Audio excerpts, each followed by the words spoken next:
আসসালামু আলাইকুম। কবি মহাদেব সাহার একটি কবিতা চিঠি দিও।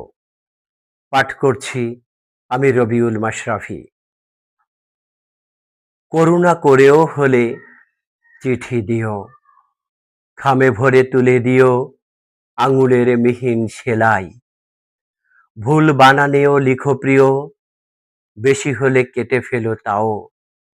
এটুকু সামান্য দাবি, চিঠি দিও। তোমার শাড়ির মতো অক্ষরের পাড় বোনা একখানি চিঠি। চুলের মতন কোনো চিহ্ন দিও, বিস্ময় বোঝাতে যদি চাও।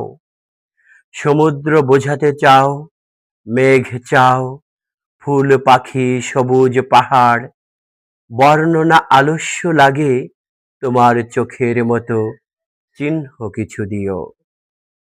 আজও তো অমল আমি চিঠি চাই, পথ চেয়ে আছি, আসবেন অচেনা রাজার লোক। তার হাতে চিঠি দিও, বাড়ি পৌঁছে দেবে।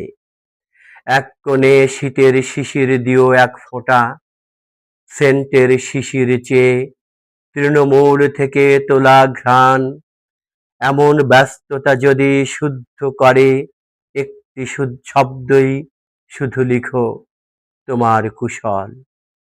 ওই তো রাজার লোক যায়, ক্যাম্বিসের জুতো পায়ে, কাঁধে ব্যাগ, হাতে কাগজের একগুচ্ছ সিজন ফ্লাওয়ার। কারো কৃষ্ণচূড়া, কারো উদাসীন উইলোর ঝোপ, কারো নিবিড় বকুল। এর কিছুই আমার নয়, আমি অকারণ হাওয়ায় চিৎকার তুলে বলি, আমার কি কোনো কিছু নাই? করুণা করেও হলে চিঠি দিও, ভুলে গিয়ে ভুল করে একখানি চিঠি দিও খামে। কিছুই লেখার নেই, তবু লিখো একটি পাখির শীষ, একটি ফুলের ছোট নাম। টুকিটাকি হয়তো হারিয়ে গেছে, কিছু হয়তো পাওনি খুঁজে। সেই সব চুপচাপ কোনো দুপুর বেলার গল্প। খুব মেঘ করে এলে এখনো কখনো বড় একা লাগে, তাই লিখো করুণা করেও হলে চিঠি দিও।